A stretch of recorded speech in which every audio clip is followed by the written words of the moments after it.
220V로 바꾼다고? 참으로 무모하군. 50년 전 두 나라의 다른 선택이 운명을 갈라놓았습니다. 전 세계를 휩쓰는 AI 전쟁. 기술 대국이라 자부하던 일본은 속수무책으로 탈락하고 있습니다. 이유는 반도체도 자본도 아닙니다. 100V. 50년 전 그들이 고수한 벽 속의 낡은 100V 콘센트 때문입니다. 반면 구글과 마이크로소프트는 왜 한국을 향하고 있을까요? 그 답은 1973년. 우리가 쌀쌀 돈마저 아껴 전국의 전력망을 뒤집어 엎었던 그 독한 결단에 있었습니다. 모두가 비웃었던 한국의 220V는 AI 시대를 돌리는 황금 엔진이 되었습니다. 가난했던 대한민국은 어떻게 50년 뒤를 내다보고 이 전쟁을 미리 끝낼 수 있었던 걸까요? 대한민국 전력 신화의 진실. 지금부터 시작합니다. 어디서 듣고 계신가요? 구독과 좋아요 잊지 마세요. 전력 효율성 기준 미달. 회의실 모니터에 뜬 문장은 단 한 줄이었습니다. 마이크로소프트의 평가단은 더 이상 설명하지 않았어요.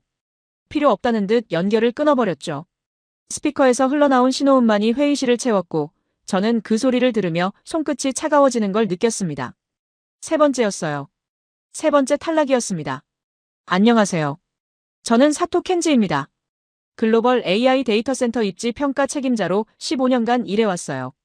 도쿄대 전기공학과를 나와 일본 전력 시스템의 우수성을 믿으며 살아온 사람이죠. 그런 제가 지금 설명조차 할 수 없는 패배를 마주하고 있었습니다.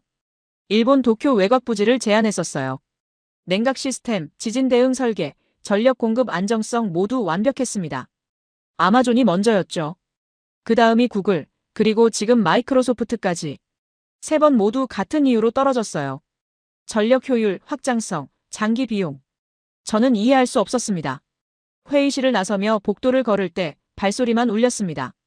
동료들은 아무 말도 하지 않았어요. 다들 고개를 숙인 채 자료를 정리하고 있었죠. 15년간 전력 인프라를 설계해온 지금 설명조차 할 수 없는 탈락을 마주하고 있었어요. 사무실로 돌아오자 마츠다 유이가 기다리고 있었습니다. 35살의 GPU 전력 설계 엔지니어였죠. 마츠다는 항상 숫자로만 말하는 사람이었어요. 감정을 섞지 않고 데이터만 믿었습니다. 마츠다가 책상 위에 보고서 3개를 펼쳐놓으며 입을 열었어요. 아마존, 구글, 마이크로소프트 평가 결과였습니다. 마츠다는 조용히 말했습니다. 세 건 모두 같은 항목에서 탈락했다고요. 전력 손실률, 변환 효율, 장기 운영비. 그런데 저희 설계는 업계 최고 수준이라고 했어요. 냉각 시스템도 백업 전원도 모두 기준치를 넘었다고 말했습니다. 저는 고개를 끄덕였어요. 알고 있었습니다. 그게 더 이해가 안 됐죠. 마츠다가 질문을 던졌습니다. 혹시 전력 구조 자체의 문제가 아니냐고요. 저는 즉시 고개를 저었습니다. 전력은 이미 해결된 문제라고 답했어요. 일본의 전력 시스템은 세계에서 가장 안정적이라고 말했죠. 정전율은 연간 4분, 전압 안정성은 99.99%였습니다. 마츠다는 아무 말 없이 저를 바라봤어요. 그 시선이 불편했습니다. 하지만 마츠다의 질문은 계속 머릿속을 맴돌았습니다. 전력 구조 자체의 문제. 저는 그 가능성을 인정하고 싶지 않았어요. 왜냐하면 그건 제가 15년간 쌓아온 모든 것을 부정하는 질문이었으니까요. 다음 날 아침, 저는 경쟁 입찰 자료를 다시 펼쳤습니다. 한국, 싱가포르, 호주, 캐나다. 최종 후보지들이었죠. 한국이 3번 모두 1순위로 선정됐어요. 서울 외곽, 부산 북부, 대전 인근. 저는 한국의 제안서를 열어봤습니다. 냉각 시스템은 저희만 못했어요. 지진 대응 설계도 일본이 훨씬 앞섰죠. 그런데 전력 항목에서 점수가 압도적이었습니다. 저는 숫자를 따라갔습니다. 송배전 손실률 3.5%. 일본은 5.2%였어요. 변압 효율 97.8%. 일본은 94.1%였죠. 장기 운영비 예측치는 일본보다 28% 낮았습니다. 저는 계산기를 두드렸어요. 10년 기준으로 환산하면 수백억엔 차이였죠. 이해가 안 됐습니다. 한국의 전력 기술이 일본보다 앞선다는 건 상상할 수 없었어요. 저는 전력 인프라 국제 비교 자료를 찾아봤습니다. 발전 용량, 송전탑 숫자, 변전소 분포. 모두 비슷했어요. 그런데 효율성 지표만 계속 차이가 났죠. 저녁 때 마치다가 다시 찾아왔습니다. 이번엔 GPU 서버 전력 소비 데이터를 들고 왔어요. 엔비디아 H100 기준으로 시뮬레이션을 돌렸다고 했습니다. 같은 서버를 100V와 220V 환경에서 돌렸을 때 차이를 계산했다고 했어요. 마치다가 결과를 보여줬습니다. 220V 환경이 15%더 효율적이었어요. 저는 그 숫자를 보며 멈췄습니다. 15%. 데이터 센터 규모로 환산하면 어마어마한 차이였죠. 마치다가 조용히 말했어요. 한국은 220V를 쓴다고요. 일본은 100V를 쓴다고 했습니다. 저는 알고 있었지만 그게 이렇게 큰 차이를 만들 거라곤 생각 못했죠. 그날 밤 잠을 이룰 수 없었습니다. 침대에 누워 천장을 바라보며 계속 생각했어요. 한 번이면 실수일 수 있다고요. 두 번이면 우연일 수도 있다고 생각했습니다. 하지만 세 번은 달랐어요. 세 번은 구조였습니다. 다음 날 아침 사무실에 가장 먼저 출근했습니다. 책상 위에 경쟁 입찰 자료를 펼쳐놓고 한국의 전력 데이터를 다시 봤어요. 송배전 손실률, 변압 효율, 장기 운영비. 모든 수치가 일본을 앞섰습니다. 마츠다가 사무실로 들어왔습니다. 평소보다 일찍 왔더군요. 마츠다는 제 책상 앞에 서서 조용히 물었습니다. 한국과 일본의 전력 시스템이 언제부터 달라졌는지 아느냐고요. 저는 고개를 저었어요. 몰랐습니다. 마츠다가 노트북을 열어 보여줬습니다. 1950년대 자료였어요. 한국도 일본도 100V를 썼다고 나와 있었죠. 똑같았습니다. 그런데 어느 순간부터 한국의 기록이 달라졌어요. 마츠다가 화면을 가리키며 말했습니다. 1970년대 어디쯤에서 분기점이 있었을 거라고요.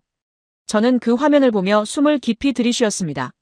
한 번이면 실수고 두 번이면 우연이고 세 번이면 구조라고 생각했어요.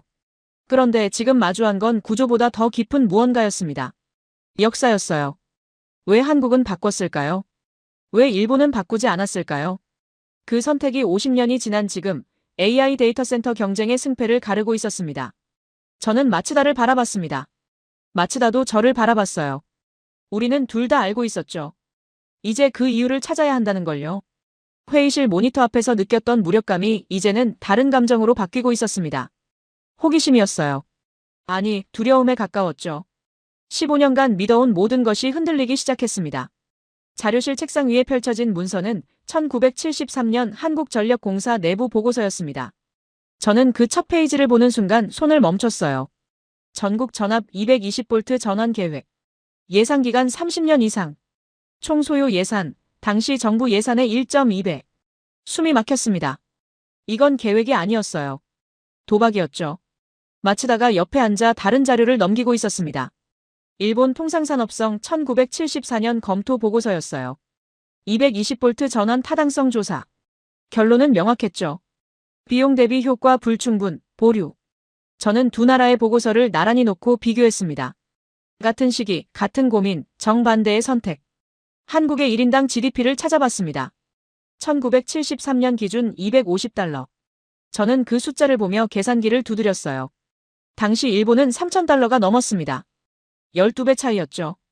그런데 한국은 전국의 전기 시스템을 뜯어고치겠다고 결정했어요. 일본은 하지 않았고요. 마츠다가 조용히 말했습니다. 이건 합리적 선택이 아니라고요. 저는 고개를 끄덕였어요. 맞았습니다. 합리적이지 않았죠. 가난한 나라가 부자 나라도 망설이는 일을 시작한 겁니다. 왜였을까요? 저는 1973년 한국의 상황을 더 찾아봤습니다. 석유 파동이 터진 해였어요. 전 세계가 에너지 위기를 겪고 있었죠. 한국은 특히 심각했습니다. 에너지 자원이 전무했거든요. 석유, 가스, 석탄 모두 수입에 의존했어요. 전력 수요는 폭증하는데 공급은 한계에 부딪혔죠. 보고서를 넘기며 저는 당시 한국 정부의 논리를 읽었습니다. 100V 시스템은 송배전 손실이 크다. 같은 전력을 보내려면 더 굵은 전선이 필요하다. 변압기도 더 많이 필요하다. 장기적으로 비효율적이다. 220V로 전환하면 구리 사용량을 40% 줄일 수 있다. 송전 손실을 30% 낮출 수 있다. 숫자는 명확했습니다. 하지만 현실은 가혹했어요. 전국의 모든 가전제품을 교체해야 했죠. 전봇대, 전선, 변압기, 콘센트까지. 인프라 전체를 바꾸는 일이었습니다. 비용은 천문학적이었어요. 마츠다가 보고서를 덮으며 말했습니다. 이건 합리적 선택이 아니라고요. 저는 그 말에 동의할 수밖에 없었어요. 맞았습니다. 합리적이지 않았죠. 가난한 나라가 부자 나라도 망설이는 일을 시작한 겁니다. 왜였을까요? 저는 일본의 검토 보고서를 다시 펼쳤습니다. 똑같은 분석이 들어있었어요. 220V의 장점, 100V의 한계. 다 알고 있었습니다. 그런데 결론은 달랐죠. 비용이 너무 크다. 국민 불편이 예상된다. 기존 시스템으로도 충분히 관리 가능하다. 보류.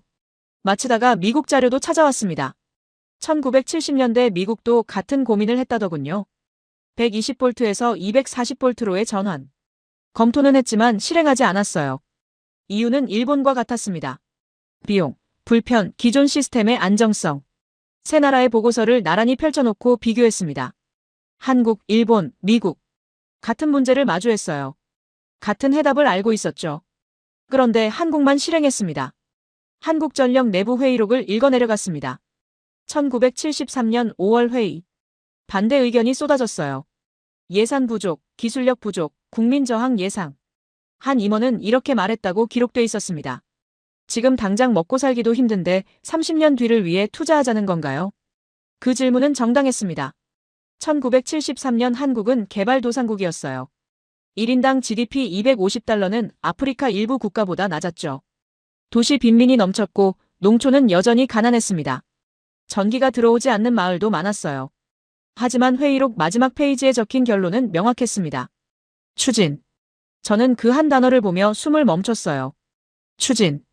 반대를 무릅쓰고 비용을 감수하고 30년이 걸려도 추진하겠다는 결정. 마치다가 또 다른 자료를 보여줬습니다. 1973년 당시 한국의 구리 수입 통계였어요. 전선 제작에 필요한 구리.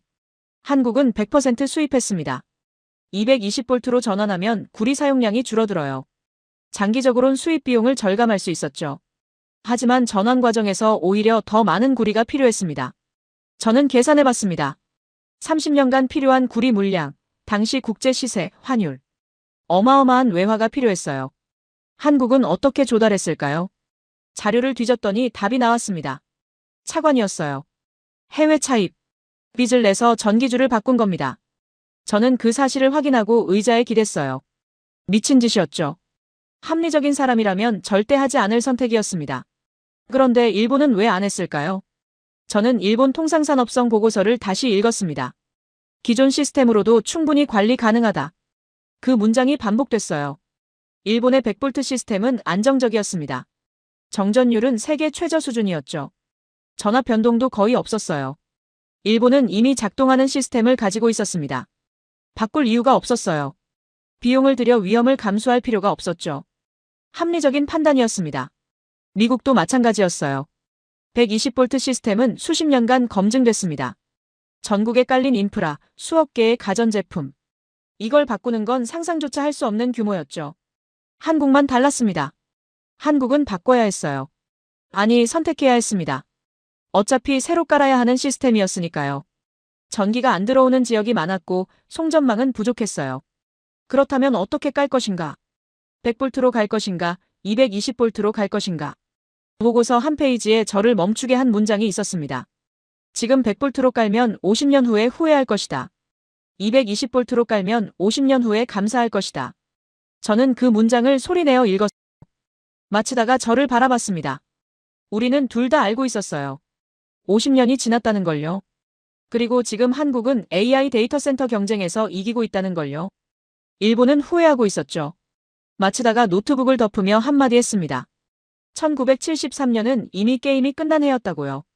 그 말이 가슴에 박혔어요. 50년 전 그 순간 승패는 이미 결정됐던 겁니다. 다만 아무도 몰랐을 뿐이죠. 한국은 도박을 했어요. 가난했지만 빚을 내서 30년이 걸려도 미래를 선택했습니다. 일본은 합리적이었어요. 안정적인 현재를 지켰죠. 미국도 마찬가지였습니다. 그런데 50년이 지나자 도박이 정답이 됐어요. 저는 1973년 보고서를 덮으며 생각했습니다. 그때 한국 정부는 AI를 알았을까요? 데이터 센터를 상상했을까요? 아니었을 겁니다. 그냥 전기 효율을 높이고 싶었을 거예요. 구리를 아끼고 송전 손실을 줄이고 장기적으로 이득이라고 판단했을 겁니다. 하지만 그 선택이 50년 후 AI 시대의 승리로 이어질 줄은 몰랐을 거예요.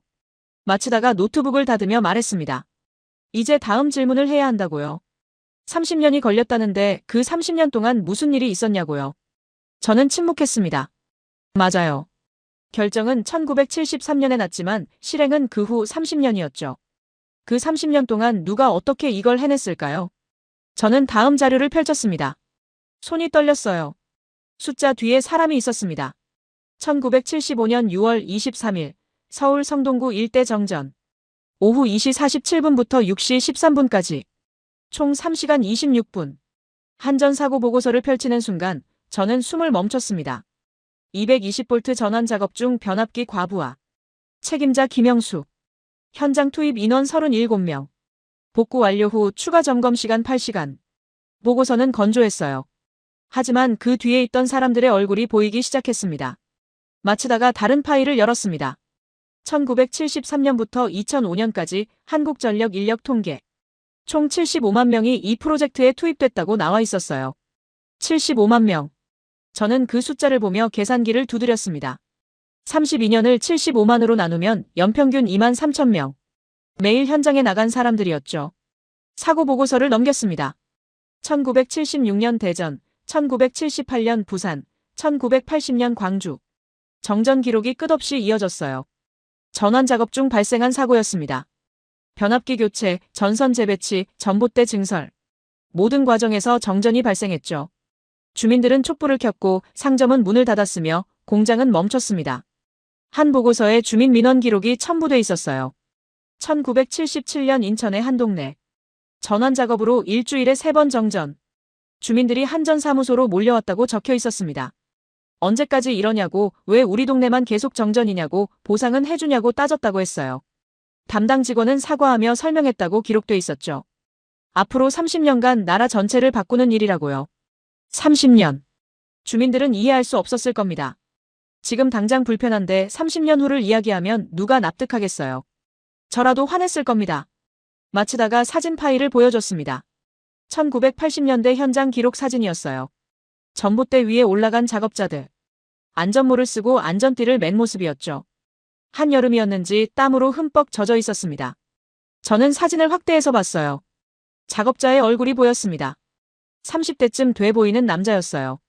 그 사람은 지금 70대가 됐겠죠. 아니, 이미 세상을 떠났을 수도 있어요. 저는 사진 속 그 남자를 보며 생각했습니다. 이 사람은 왜 전봇대에 올라갔을까요? 월급을 받으니까? 그것만은 아니었을 겁니다. 인터뷰 기록을 찾았습니다. 1985년 한전 사보에 실린 현장 직원 인터뷰. 이름은 박철수. 15년차 전기 기술자였어요. 기자가 물었습니다. 이 일이 힘들지 않냐고요? 박철수는 대답했습니다. 힘들다고요. 정전 날 때마다 주민들한테 욕먹는다고, 밤새 작업하고 집에 가면 아이들 자는 얼굴만 본다고 했어요. 그런데 왜 계속하냐는 질문에 박철수는 이렇게 답했습니다. 우리 아이들이 살 세상을 만드는 거라고요. 저는 그 문장을 다시 읽었습니다. 우리 아이들이 살 세상. 박철수는 220V가 뭔지 정확히 알았을까요? 송배전 손실률이 어떻게 개선되는지 계산할 수 있었을까요? 아마 아니었을 겁니다. 그냥 위에서 시키니까 했을 거예요. 하지만 그는 믿었던 겁니다. 이게 아이들을 위한 일이라고요. 마치다가 또 다른 자료를 펼쳤습니다. 가전제품 교체 통계였어요. 1973년부터 1990년까지 교체된 가전제품 수. 냉장고 850만 대, 선풍기 1200만 대, 텔레비전 920만 대. 모두 100V용에서 220V용으로 바뀐 제품들이었습니다. 누가 비용을 댔을까요? 정부가 보조금을 줬을까요? 자료를 확인했더니 일부만 지원됐다고 나와 있었어요. 대부분은 각 가정이 부담했습니다. 1970년에서 80년대 한국 가정들은 새 냉장고를 살 여유가 없었어요. 그런데 바꿔야 했죠. 어떤 집은 버텼을 겁니다.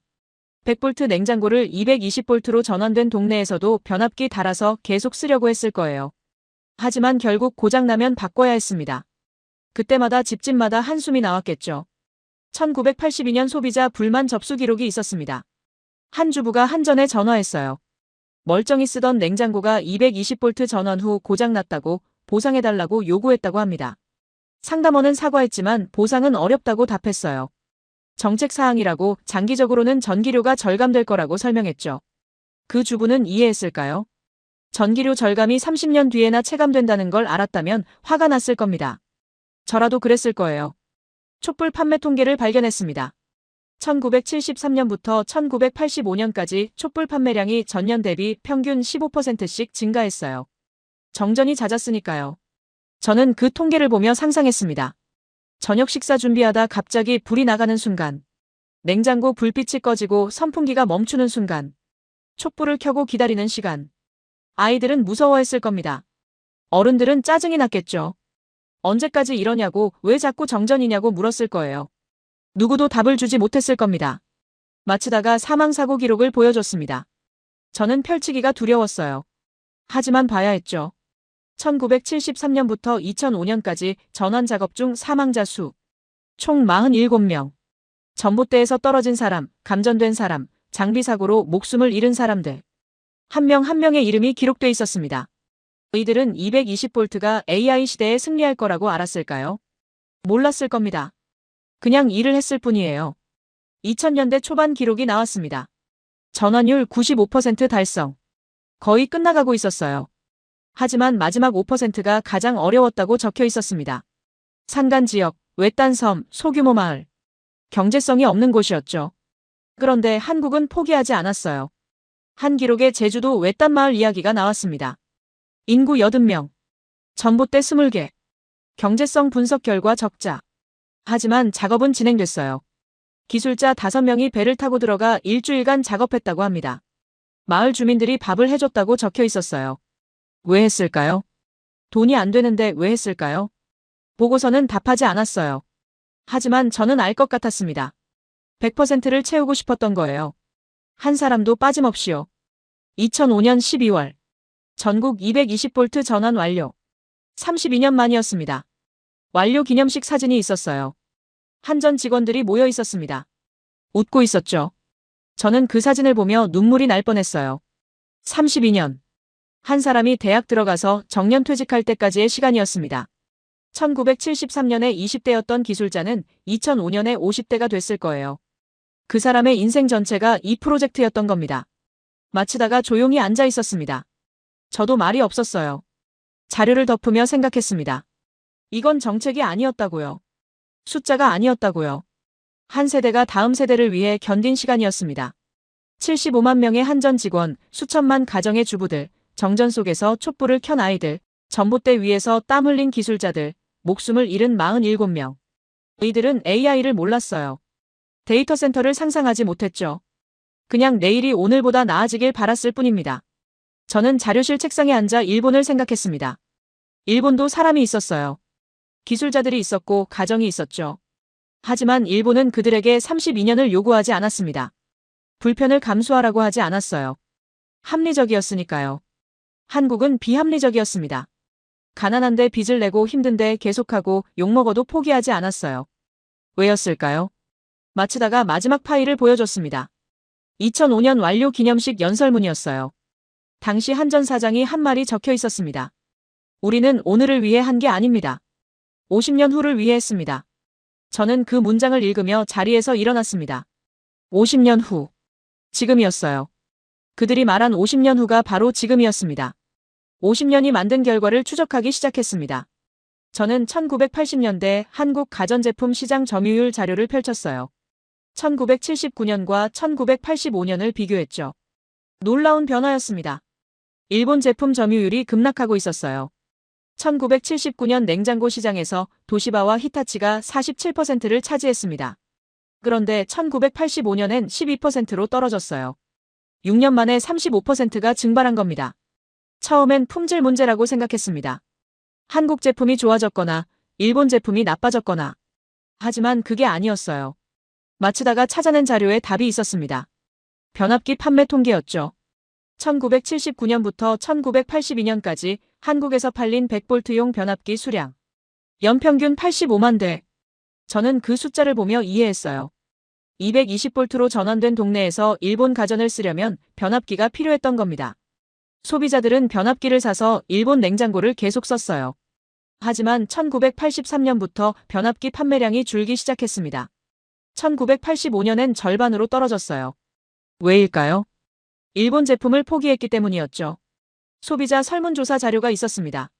1984년 한국소비자보호원이 실시한 조사. 일본 가전 구매를 중단한 이유를 물었어요. 1순위가 변압기 추가 비용이었습니다. 변압기 값이 제품 가격의 15%나 됐거든요. 냉장고 사면서 변압기까지 사야 하니 부담이었죠. 2순위는 고장 위험이었습니다. 변압기를 거치면 전압 불안정이 생길 수 있었어요. 냉장고가 갑자기 멈추는 일이 종종 발생했죠. 3순위는 공간 문제. 변압기가 생각보다 컸거든요. 좁은 집에서 변압기 놓을 자리가 없었습니다. 그래서 소비자들은 선택했어요. 변압기 없이 바로 쓸 수 있는 제품. 220V 제품. 그게 바로 삼성과 금성이었습니다. 저는 삼성전자 매출 통계를 찾아봤습니다. 1980년 냉장고 부문 매출 520억 원. 1985년 1,850억 원. 5년 만에 3.5배 증가했어요. 금성사도 비슷했습니다. 1980년 430억 원에서 1985년 1,620억 원으로 뛰었죠. 마츠다가 물었습니다. 한국 기업들이 기술 혁신을 했냐고요. 저는 고개를 저었어요. 기술 자료를 봤는데 1980년대 초반 한국 냉장고 기술은 일본보다 뒤처져 있었습니다. 압축기 효율, 냉각 성능, 내구성 모두 일본이 앞섰어요. 그런데도 팔렸습니다. 왜냐하면 콘센트에 그냥 꽂으면 됐으니까요. 변압기가 필요 없었죠. 이게 전부였어요. 저는 1982년 백화점 가전 매장 판매 기록을 펼쳤습니다. 한 판매원의 수기가 첨부돼 있었어요. 고객들이 일본 제품을 보다가 변압기 필요하다는 말을 듣고 국산 제품으로 돌아선다고 적혀 있었죠. 어떤 고객은 이렇게 말했다고 합니다. 일본 제품이 좋긴 한데 변압기까지 사려니 귀찮다고요. 귀찮음. 그게 일본 제품을 밀어낸 이유였습니다. 품질이 아니라 귀찮음이었어요. 저는 그 문장을 읽으며 쓴웃음이 났습니다. 일본 기업들은 대응하지 않았을까요? 자료를 찾아봤더니 대응했어요. 도시바는 1983년 220V 전용 모델을 한국에 출시했습니다. 하지만 늦었어요. 이미 소비자들은 삼성과 금성을 선택한 후였죠. 게다가 도시바의 220V 모델은 일본 내수용을 개조한 제품이었습니다. 생산 라인을 따로 만들어야 했고 비용이 올라갔어요. 가격 경쟁력이 없었죠. 결국 1986년 도시바는 한국 시장에서 철수했습니다. 히타치도 마찬가지였어요. 1984년 220V 냉장고를 내놨지만 판매량은 형편없었습니다. 1987년 철수. 소니는 아예 시도조차 하지 않았어요. 한국 시장 규모가 작다고 판단했죠. 저는 그 기록들을 보며 생각했습니다. 일본 기업들은 합리적이었다고요. 작은 시장을 위해 별도 생산 라인을 만드는 건 비효율적이었어요. 일본 내수 시장이 훨씬 컸으니까요. 한국 시장을 포기하는 게 당연했습니다. 하지만 그게 실수였어요. 삼성과 금성은 계속 성장했습니다. 1980년 국내 시장 점유율 30%에서 1985년 78%로 뛰었어요. 일본 제품이 빠진 자리를 모두 채운 겁니다. 저는 1985년 삼성전자 내부 보고서를 발견했습니다. 생산 라인 증설 계획이 담겨 있었어요. 냉장고 공장을 2배로 늘린다는 내용이었죠. 수요가 폭발적으로 늘었기 때문이었습니다. 금성사도 마찬가지였어요. 1983년 수원 공장 신설, 1986년 창원 공장 증설. 생산 능력을 계속 키웠습니다. 일본 기업들이 떠난 시장에서 한국 기업들은 경험을 쌓아갔어요. 기술도 발전했습니다. 처음엔 일본보다 뒤처졌지만 시장에서 배웠어요. 소비자 불만을 받아 개선하고 고장률을 낮추고 성능을 높였죠. 1980년대 말이 되자 품질 격차가 많이 줄어들었습니다. 마츠다가 조용히 말했습니다. 콘센트가 산업을 지켰다고요. 저는 그 말을 곱씹었어요. 맞았습니다. 220V 콘센트가 보이지 않는 방패가 된 거예요. 정부가 관세를 올린 것도 아니었습니다. 수입 규제를 한 것도 아니었어요. 그냥 전압을 바꿨을 뿐이죠. 그런데 그 결과 일본 제품은 자연스럽게 퇴출됐습니다. 소비자들이 선택하지 않았으니까요. 누가 의도했을까요? 1973년 한국 정부는 이걸 계획했을까요? 자료를 뒤져봤지만 그런 기록은 없었어요. 산업 보호를 목적으로 220V 전환을 추진했다는 문서는 어디에도 없었습니다. 그냥 전력 효율을 높이려는 목적이었어요. 하지만 결과는 산업 보호였습니다. 의도하지 않은 보호막이었죠. 1980년대 한국 소비자들은 몰랐을 거예요. 자기들이 국산 냉장고를 사는 게 한국 산업을 키우는 일이라는 걸요. 그냥 변압기 사기 귀찮아서 가격이 비슷해서 콘센트에 바로 꽂을 수 있어서 샀을 뿐이죠. 하지만 그 선택들이 모이고 모여서 삼성과 LG를 만들었습니다. 저는 자료를 덮으며 생각했습니다. 보이지 않는 방패였다고요. 220V 콘센트라는 방패. 누구도 의도하지 않았지만 가장 강력했던 방패였어요. 그런데 문득 궁금해졌습니다. 한국만의 이야기였을까요? 아니면 더 큰 그림이 있었을까요?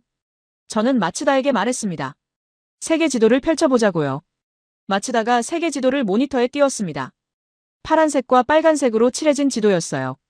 파란색은 220V에서 240V 사용 국가, 빨간색은 100V에서 127V 사용 국가. 저는 그 지도를 보는 순간 입을 다물 수 없었습니다.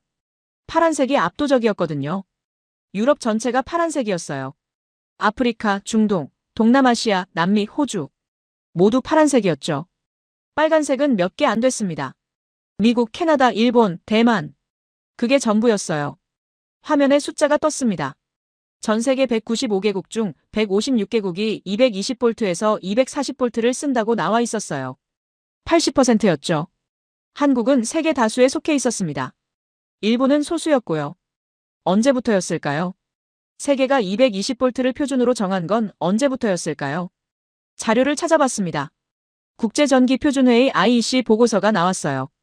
1960년대 후반부터 유럽이 주도해서 220V를 권장했다고 적혀 있었죠. 왜 220V였을까요? 이유는 명확했습니다. 효율이었어요.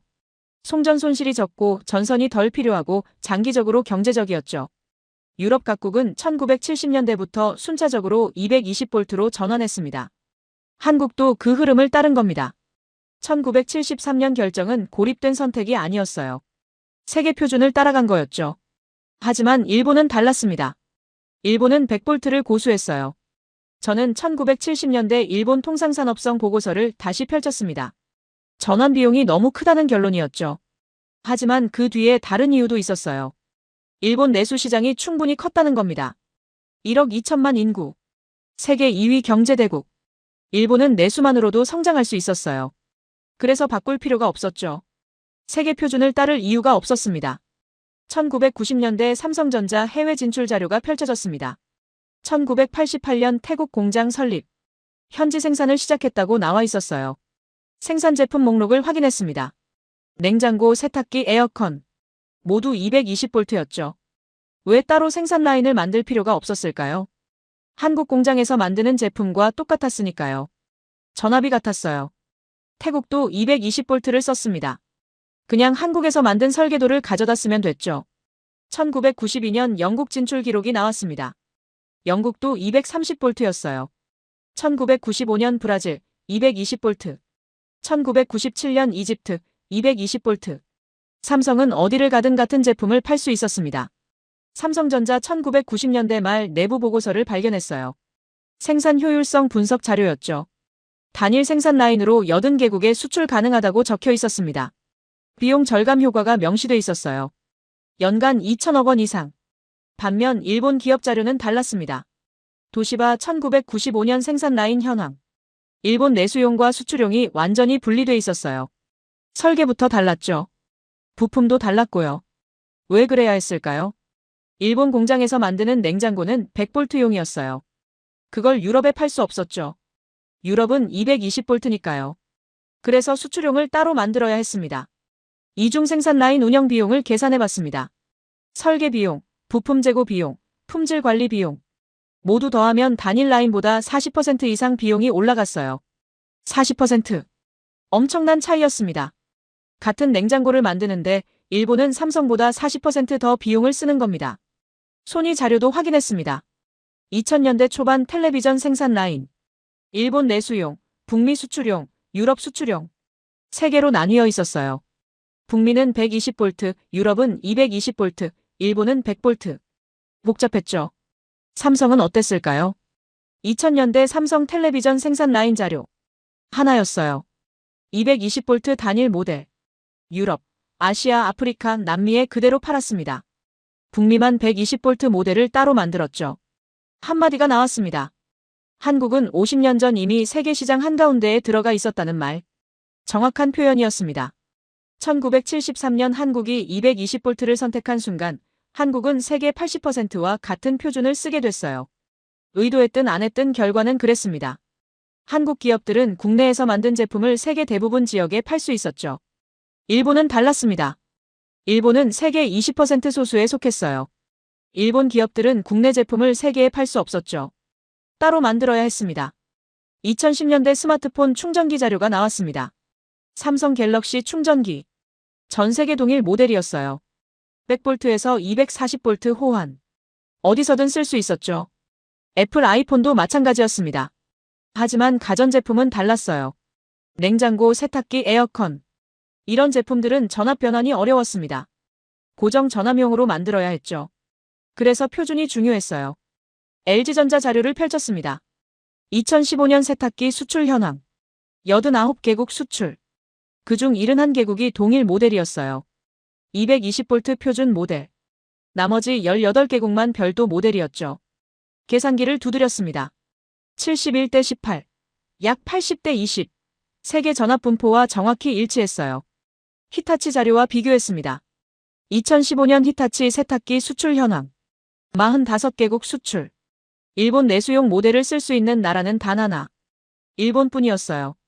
나머지 44개국은 모두 별도 모델이었습니다. LG는 80% 국가의 동일 모델, 히타치는 0% 국가의 동일 모델. 이게 차이였어요. 2000년대 세계 가전시장 점유율 변화 그래프가 눈에 들어왔습니다. 2000년엔 일본 기업들이 상위를 차지했어요. 2010년엔 삼성과 LG가 올라왔죠. 2020년엔 삼성이 1위, LG가 3위였습니다. 일본 기업들은 순위에서 사라지고 있었어요. 구조의 승리였습니다. 품질이나 기술만의 문제가 아니었어요. 전압 표준이 만든 구조적 유리함이었죠. 질문이 하나 나왔습니다. 일본이 지금이라도 220V로 바꾸면 어떻게 되냐고요. 잠시 생각했습니다. 불가능하다고 답했어요. 지금 일본에는 1억 가구가 있습니다. 모든 가전제품이 100V용이에요. 이걸 바꾸려면 수십조 엔이 필요하죠. 32년이 걸릴 겁니다. 한국이 그랬던 것처럼요. 하지만 한국은 1973년에 시작했어요. 가난했지만 가능했죠. 아직 바꿀 게 많지 않았으니까요. 일본은 2020년대에 시작하려면 너무 늦었습니다. 바꿀 게 너무 많아요. 게임은 이미 끝났습니다. 50년 전에요. 모니터 속 세계 지도를 다시 봤습니다. 파란색 바다 속에 떠있는 빨간 섬 하나. 일본이었어요. 한때는 그 섬이 강했습니다. 세계 2위 경제대국이었죠. 섬 안에서만 살아도 됐어요. 하지만 세계가 바뀌었습니다. 글로벌 시장이 중요해졌고 표준이 승패를 갈랐어요. 파란색 바다 위에 있던 한국이 이겼고 빨간 섬에 남은 일본이 졌습니다. 다음 자료가 준비됐다는 신호가 왔습니다. 고개를 끄덕이며 일어났어요. 한국은 50년 전 이미 세계 표준 위에 서 있었습니다. 이번엔 일상의 기록이었습니다. 2023년 서울 강남구 한 아파트 전기 사용량 명세서가 화면에 떴어요. 전기차 충전, 인덕션 레인지, 전기 건조기, 에어컨 세대. 월 평균 전기 사용량 650kWh. 저는 그 숫자를 보며 계산기를 두드렸습니다. 220V 기준으로 정상 범위였어요. 같은 해 도쿄 세타가야구 아파트 전기 사용량을 비교했습니다. 가스레인지, 가스 건조기, 에어컨 2대. 전기차는 없었어요.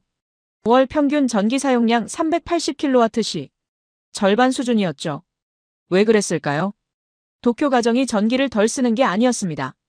전기로 할 수 없어서 가스를 쓴 거예요. 100V의 한계였죠. 전기차 충전 데이터를 펼쳤습니다. 한국 가정용 완속 충전기.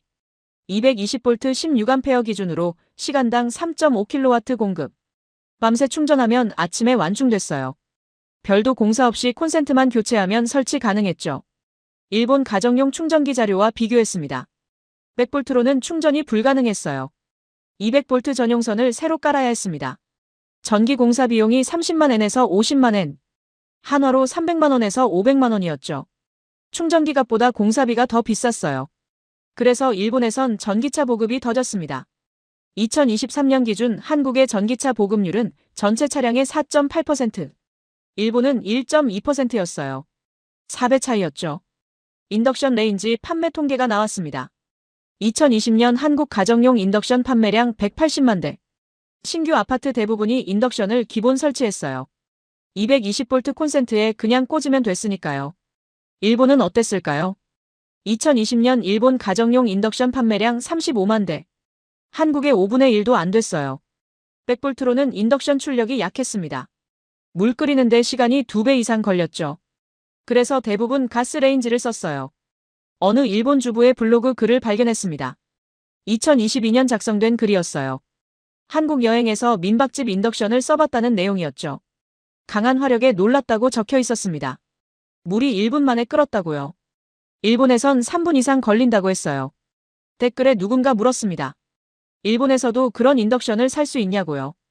답글이 달려 있었어요. 200V 공사를 해야 한다고 비용이 너무 비싸서 포기했다고 적혀 있었죠. 전기 건조기 자료를 펼쳤습니다. 한국 2023년 판매량 85만 대. 빨래를 말리는 방식이 바뀌고 있었어요. 베란다에 너는 대신 건조기를 쓰는 가정이 늘었죠. 220V 표준 콘센트에 연결하면 바로 작동했습니다. 일본 전기 건조기 판매량 12만 대. 한국의 7분의 1 수준이었어요. 왜 안 샀을까요? 100V 건조기는 건조 시간이 너무 오래 걸렸습니다. 3시간에서 4시간. 전기료도 많이 나왔죠. 그래서 대부분 가스 건조기를 선택했어요. 하지만 가스 건조기는 설치가 복잡했습니다. 가스 배관 공사가 필요했거든요. 비용도 만만치 않았어요. 그래서 아예 안 사는 집이 많았죠. 한 도쿄 직장인의 인터뷰 기록이 있었습니다. 2021년 소비자 조사 자료. 전기 건조기를 사고 싶냐는 질문에 이렇게 답했다고 나와 있었어요. 사고 싶지만 전기 용량이 부족해서 못 산다고요. 집 전체 전력을 올려야 하는데 공사비가 부담스럽다고 했습니다. 에어컨 설치 기록을 비교했습니다. 한국 가정. 거실 1대, 방 2대. 총 3대 설치. 각각 220V 전용 콘센트에 연결. 전기 용량 문제없이 동시 가동 가능했어요. 일본 가정. 거실 1대, 방 1대. 총 2대. 세대를 설치하려면 전기 계약을 올려야 했습니다. 기본 요금이 증가했죠. 그래서 대부분 2대만 설치했어요. 더운 여름날엔 방 에어컨을 끄고 거실 에어컨만 켜는 집이 많았습니다. 전력 계약 용량 통계가 나왔습니다. 한국 가정 평균 계약 용량 7kW. 일본 가정 평균 계약 용량 4kW. 거의 2배 차이였어요. 왜 차이가 났을까요? 220V는 같은 전류로 더 많은 전력을 공급할 수 있었어요. 전선 굵기를 늘릴 필요가 없었죠. 일본은 100V라서 같은 전력을 공급하려면 전류를 2배로 늘려야 했습니다. 전선도 2배로 굵어야 했어요. 한 건축 자료를 발견했습니다. 2020년 신축 아파트 전기 설계 비교. 한국 아파트 84제곱미터 기준. 전기 용량 10kW 기본 설계. 전기차 충전, 인덕션, 건조기, 에어컨 세대 동시 사용 가능했죠. 일본 아파트 동일 면적 기준. 전기 용량 5kW 기본 설계. 전기차 충전은 별도 공사 필요. 인덕션은 약한 출력 모델만 가능. 건조기는 가스 방식 권장. 에어컨 2대까지 동시 사용 가능했어요. 같은 크기 집인데 전기로 할 수 있는 일이 절반이었습니다. 퇴근길 편의점 기록을 읽었습니다.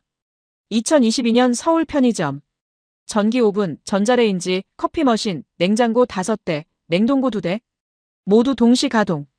220V 시스템이라서 문제 없었어요. 도쿄 편의점. 같은 장비를 쓰려면 전기 용량을 2배로 늘려야 했습니다. 비용 문제로 장비를 줄이거나 동시 사용을 제한했죠. 어떤 편의점은 전자레인지를 2대만 놓고 순서대로 쓰게 했어요. 한 일본 편의점 점주 인터뷰가 있었습니다. 전기 용량 때문에 고민이 많다고 했어요. 장비를 더 들여놓고 싶은데 전기가 부족하다고요. 전기 용량을 올리려면 매월 기본료가 3만 엔씩 늘어난다고 했습니다. 겨울 난방 데이터를 확인했습니다. 한국 가정. 전기 난방, 온수 매트, 전기장판. 220V로 충분히 감당 가능했어요. 일본 가정. 가스 난방, 등유 히터. 전기 난방은 용량이 부족해서 보조 난방으로만 썼죠. 전기 사용의 자유도가 달랐습니다. 한국에선 전기 제품을 사면 그냥 꽂으면 됐어요. 용량 걱정 없이 쓸 수 있었죠. 일본에선 먼저 계산해야 했습니다. 지금 쓰는 전기에 이걸 더하면 용량을 초과하는지, 공사가 필요한지, 비용은 얼마나 드는지요. 한국의 평범한 일상이 일본에선 사치가 됐습니다.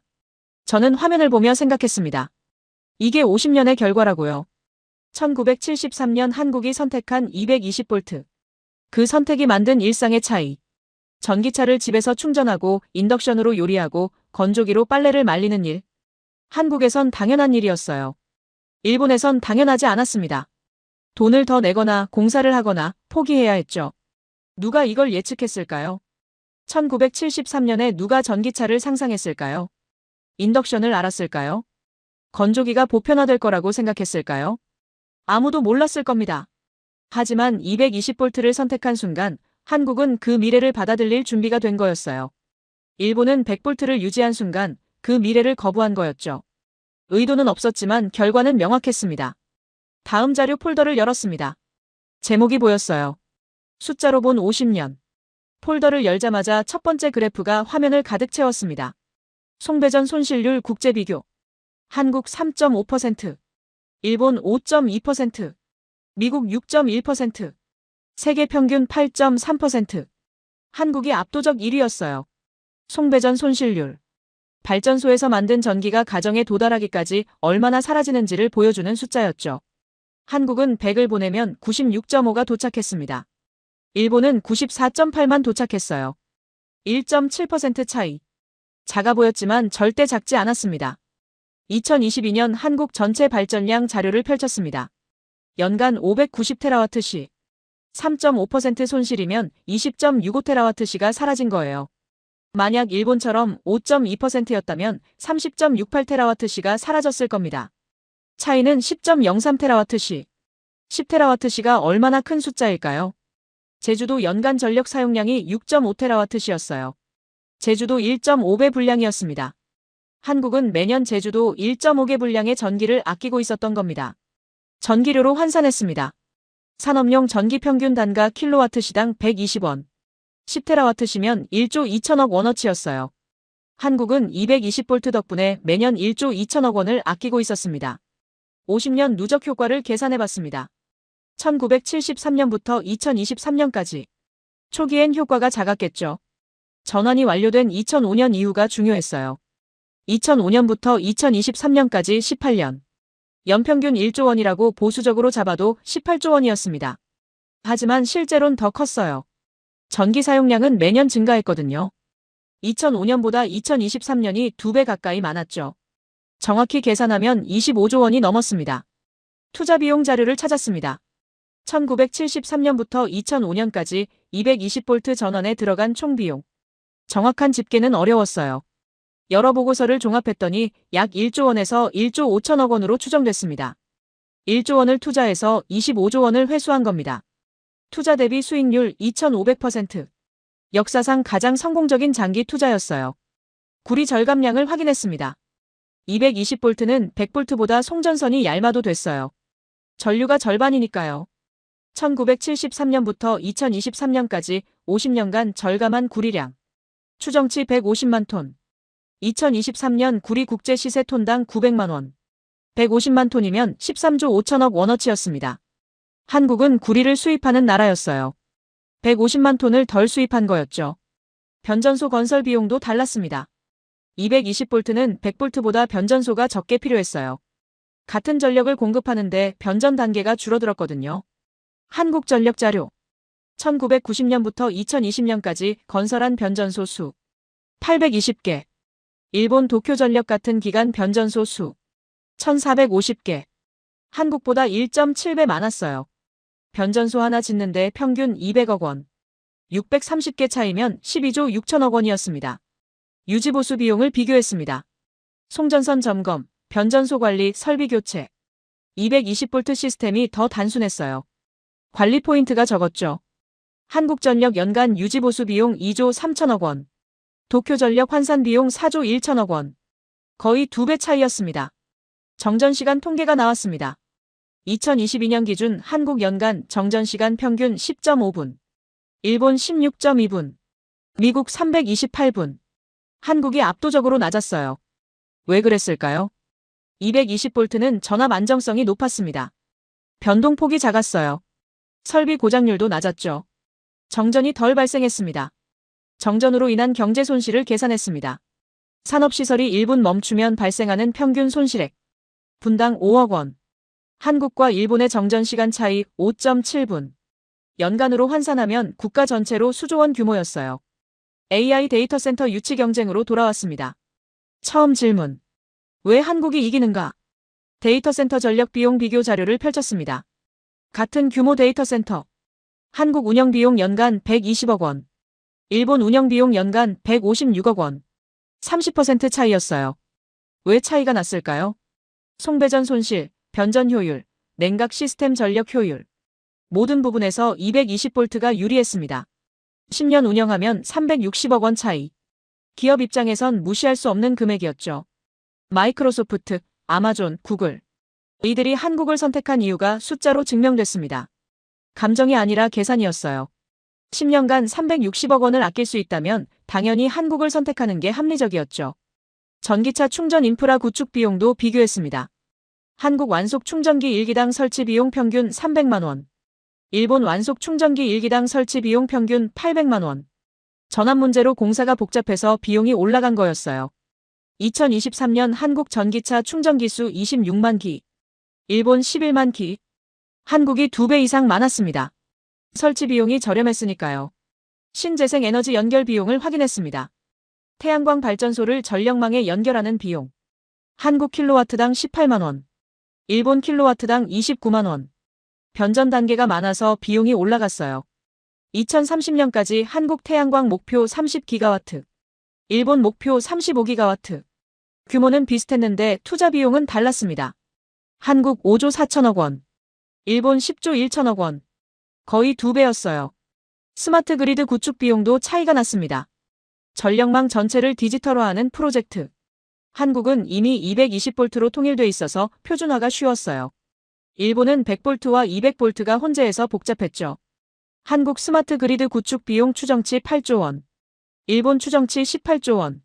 복잡성 때문에 비용이 2배 이상 올라갔습니다. 모든 숫자가 같은 방향을 가리키고 있었습니다. 220볼트가 경제적이라고요. 효율적이라고요. 미래지향적이라고요. 50년 전 한국이 투자한 1조 원.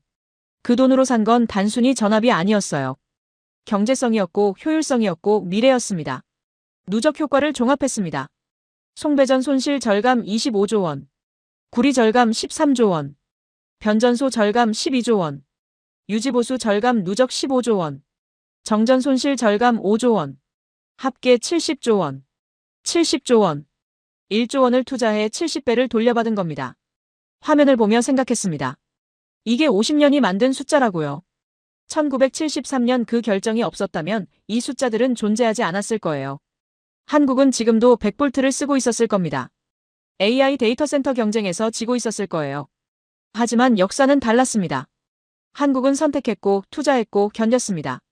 50년이 지나자 숫자가 판결을 내렸어요. 승자는 한국이었습니다. 마지막 파일이 남아 있었습니다. 제목을 확인했어요. 결론.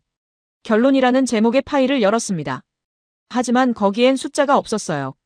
그래프도 없었고 통계도 없었습니다. 단 하나의 사진만 있었죠. 콘센트 사진이었어요. 둥근 구멍 2개. 한국의 표준 220볼트 콘센트. 저는 그 사진을 보며 모든 여정이 떠올랐습니다. 회의실에서 받은 세 번째 탈락 통보. 마치다의 질문. 1973년 보고서. 32년의 기록. 75만 명의 사람들. 그리고 지금 이 숫자들. 집으로 돌아가는 길이었습니다. 도쿄 지하철 안. 사람들이 스마트폰을 보고 있었어요. 충전이 떨어진 사람은 보조 배터리를 꺼냈죠. 저도 가방에서 충전기를 꺼냈습니다. 100볼트용 충전기. 한국에서 온 동료가 있었습니다. 작년에 함께 일했던 김 과장. 그가 한국 출장 갔다가 가져온 충전기를 보여준 적이 있었어요. 220볼트용이었죠. 일본에서 쓰려면 변압기가 필요하다고 불편해했었습니다. 그때 저는 웃었어요. 한국이 불편하다고 생각했죠. 세계 표준에서 벗어나 있다고 여겼습니다. 하지만 틀렸어요. 벗어나 있던 건 일본이었습니다. 집에 도착했습니다. 현관불을 켰어요. 거실벽에 콘센트가 보였습니다. 둥근 구멍 2개. 100볼트. 50년 전 일본이 선택한 전압이었죠. 그 콘센트를 보며 생각했습니다. 만약 시간을 되돌릴 수 있다면 어땠을까요? 1973년으로 돌아가서 일본도 220볼트를 선택했다면요. 저는 지금 AI 데이터 센터 입찰에서 탈락하지 않았을 겁니다. 한국과 대등하게 경쟁했을 거예요. 하지만 역사는 돌아가지 않습니다. 1973년 일본은 합리적인 선택을 했어요. 비용이 너무 크다고 현재 시스템으로 충분하다고 판단했죠. 틀린 결정이 아니었습니다. 그 시점에선 합리적이었어요. 한국의 선택이 비합리적이었던 거예요. 가난한데 빚을 내고 국민들 불편하게 만들고 32년이나 공사하고 미친 짓처럼 보였죠. 하지만 50년이 지나자 미친 짓이 정답이 됐습니다. 저는 가방에서 자료들을 꺼냈어요. 일주일간 모은 기록들. 1973년 보고서부터 2023년 데이터 센터 입찰까지 모든 게 연결돼 있었습니다. 한 장의 사진을 다시 봤습니다. 1980년대 전봇대 위의 작업자. 땀으로 흠뻑 젖은 얼굴. 그 사람은 AI를 몰랐을 거예요. 데이터 센터도 상상 못했을 겁니다. 그냥 시킨 일을 했을 뿐이죠. 하지만 그 사람이 바꾼 전선이 지금 AI 시대의 승리를 만들었습니다. 1973년 회의실에 앉았던 한전 임원들. 반대 의견을 무릅쓰고 추진을 결정한 사람들. 그들은 50년 후를 봤을까요? 아니었을 겁니다. 그냥 더 나은 미래를 믿었을 거예요. 정전 속에서 촛불을 켰던 주부들. 멀쩡한 냉장고를 버리고 새 제품을 샀던 가정들. 욕하면서도 공사를 견딘 상인들. 모두 몰랐을 겁니다. 자기들의 불편이 자식 세대의 기회가 될 거라는 걸요. 하지만 됐어요. 50년이 지나자 불편은 축복이 됐습니다. 저는 일본인입니다. 이 나라에서 태어나 이 나라에서 공부했어요. 일본의 기술을 믿었고 일본의 시스템을 자랑스러워했죠. 지금도 그래요. 일본은 여전히 훌륭한 나라입니다. 하지만 인정해야 했습니다. 50년 전 한 번의 선택에서 일본은 졌다고요. 한국은 AI를 위해 준비한 게 아니었습니다. 그냥 전기 효율을 높이려고 했을 뿐이에요. 송전 손실을 줄이고 구리를 아끼고 장기적으로 이득을 보려고 했죠. 하지만 AI 시대가 오자 한국은 유일하게 준비돼 있었습니다. 의도하지 않은 준비. 우연처럼 보이는 승리. 하지만 우연이 아니었어요. 50년간 불편을 견딘 결과였죠. 콘센트 사진을 다시 봤습니다. 둥근 구멍 2개. 그 안에 뭐가 들어있을까요? 전기만 들어있는 게 아니었어요. 1973년에 결단이 들어있었습니다. 가난해도 미래를 선택하겠다는 용기. 32년의 인내가 들어있었어요. 정전을 견디고 비용을 감수한 시간. 75만 명의 땀이 들어있었습니다. 전봇대에 올라가고 전선을 바꾸고 변압기를 교체한 기록. 그리고 47명의 희생이 들어있었어요. 공사 중 목숨을 잃은 사람들. 그들의 이름이 콘센트 뒤에 새겨져 있었습니다. 한국 사람들은 이걸 알까요? 매일 플러그를 꽂을 때마다 50년 전 누군가의 결단을 사용하고 있다는 걸요. 전기차를 충전할 때마다 32년의 불편 위에 서 있다는 걸요. 아마 모를 겁니다. 당연하게 여길 거예요. 콘센트에 꽂으면 전기가 나오는 게 당연하다고 생각하겠죠. 하지만 당연하지 않았습니다. 누군가 50년 전 비합리적인 선택을 했기 때문에 가능한 일이었어요. 저는 보고서를 닫았습니다. 내일 회사 가면 뭘 해야 할까요? 일본도 220볼트로 바꾸자고 제안할까요? 불가능하다는 걸 알면서도요. 아니면 이 패배를 인정하고 다른 길을 찾을까요? 모르겠습니다. 하지만 한 가지는 확실했어요. 이번 조사를 통해 배운 게 있다는 거예요. 승리는 준비한 자에게 온다. 하지만 진짜 준비는 먼 미래를 위해 현재를 희생하는 용기에서 나온다. 한국은 그걸 했고 일본은 하지 않았습니다. 그게 전부였어요. 창밖을 봤습니다. 도쿄의 밤. 불빛이 가득했죠. 백볼트가 만든 불빛. 안정적이고 검증됐고 50년간 문제없이 켜진 불빛. 하지만 이제 알았습니다. 그 불빛 뒤에 숨은 비용을요. 효율의 차이를, 기회의 격차를요. 한국의 밤도 밝을 겁니다. 220볼트가 만든 불빛. 그 불빛은 더 효율적이고 더 경제적이고 더 미래지향적이었어요. 그리고 그 불빛 아래서 한국 사람들은 살아갑니다. 50년 전 선택의 수혜자로서요. 당신의 콘센트엔 자부심이 꽂혀 있습니다. 둥근 구멍 2개. 그 안에 한 세대의 희생과 다음 세대를 위한 사랑이 들어있어요. 그게 바로 220볼트의 진짜 의미였습니다. 저는 일본인으로서 이걸 증언합니다. 한국의 승리는 우연이 아니었다고요. 50년 전부터 준비된 승리였다고요. 그리고 그 승리를 만든 건 정부도 정책도 아니었어요. 불편을 견딘 평범한 사람들이었습니다. 보고서를 가방에 넣으며 마지막으로 생각했습니다. 한국은 운이 좋았던 게 아닙니다. 한국은 용기가 있었습니다.